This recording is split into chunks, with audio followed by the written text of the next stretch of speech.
Good morning. मैंने आपको विकास के प्रमुख सिद्धांतों की फ़ोटो भेजी हुई है। उसी में आगे हमारा नया सिद्धांत है एरिक्सन का मनोसामाजिक विकास का सिद्धांत।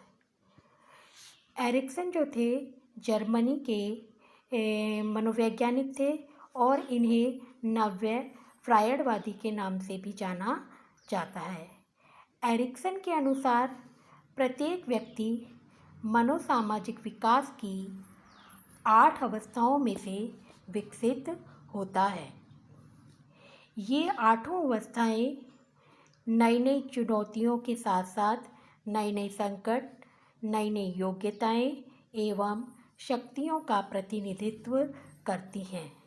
इनके अनुसार प्रत्येक अवस्था में सकारात्मक एवं नकारात्मक दोनों प्रकार की विशेषताएं होती हैं, यानी कि व्यक्ति अपने संपूर्ण जीवन में इन 8 अवस्थाओं में से होकर गुजरता है और उनके सामने नई नई चुनौतियों के साथ साथ नए नए संकट, नई नई योग्यताओं का विकास होता है और उनमें नई नई शक्तियों का वह प्रतिनिधित्व करता है। और इनके सभी के साथ साथ कभी कभी उसमें सकारात्मकता और कभी कभी नकारात्मकता के विचार भी आते हैं। इन 8 अवस्थाओं में से पहली अवस्था हमारी जो है वो है विश्वास बनाम अविश्वास। यह बालक के जन्म से प्रथम वर्ष तक की आयु होती है। प्रथम वर्ष में एरिक्सन के अनुसार स्वस्थ व्यक्तित्व को अपने आत्म के प्रति विश्वास की आवश्यकता होती है। इसी के साथ उसे दुनिया के प्रति भी विश्वास की आवश्यकता होती है। यह विश्वास आयु के प्रथम वर्ष में उसमें विकसित होता है।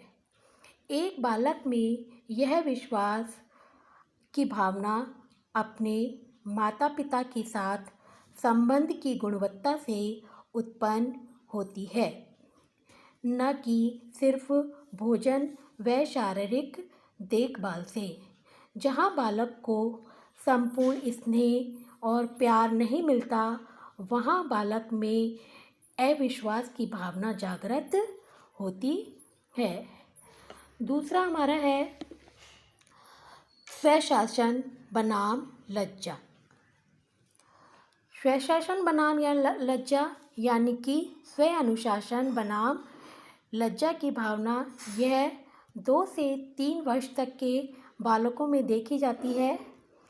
इस अवस्था में बालक चलने लग जाता है तथा अपने व्यक्तित्व पर नियंत्रण की भावना प्राप्त करता है।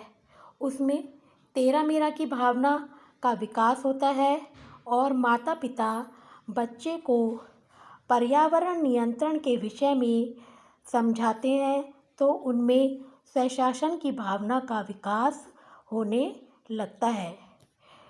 यदि स्वशासन की भावना उसमें नहीं होगी तो वह कहीं कहीं पर लज्जा का अनुभव भी करने लगता है।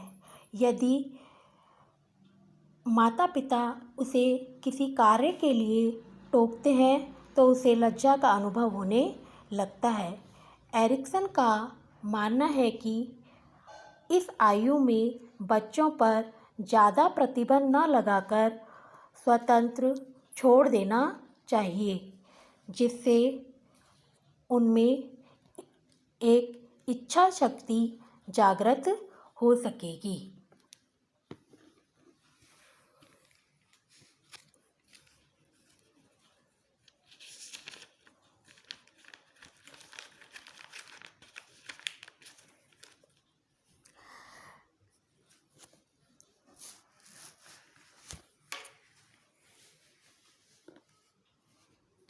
तीसरा है हमारा उपक्रम बनाम अपराध। यह 4 से 5 वर्ष तक के बालक की अवस्थाओं में होता है। इस अवस्था में बच्चे समझने लग जाते हैं, उनमें कल्पना व तर्क शक्ति का विकास होता है और भाषा पर उनकी अच्छी पकड़ हो जाती है। उनमें अपने नए नए कार्य को करने, जैसे कि कपड़े पहनना, नहाना धोना आदि उनके सामने चुनौती होती है। यदि माता पिता उन्हें ऐसा कार्य करने के लिए प्रोत्साहित करते हैं तो उनमें उपक्रम का भाव प्रबल होगा। इसके विपरीत यदि माता पिता उन्हें डांटे तो उसमें अपराध बोध जागृत होगा। उदाहरण के तौर पर इस बात को हम इस तरीके से समझें कि माता पिता बच्चों को अपना कार्य करने के लिए प्रेरित करते हैं तो बच्चों में अपने आप ही स्वयं कार्य करने की इच्छा जागृत होती है और उसको किसी कार्य में अगर टोकते हैं या वह बालक कोई कार्य गलत कर लेता है तो उसमें दोबारा वह काम करने की इच्छा जागृत नहीं होती और वह अपराध का बोध उसमें जागृत हो जाता है। इसी में चौथा है परिश्रम बनाम हीन भावना। यह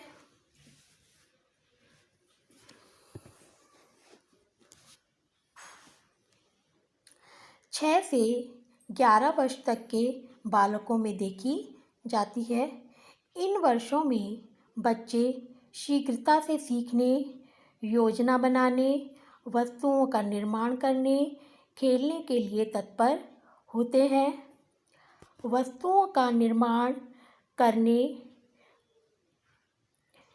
में वह नए नए अपने कार्य करने लगते हैं, उनमें परिश्रम का भाव विकसित होता है।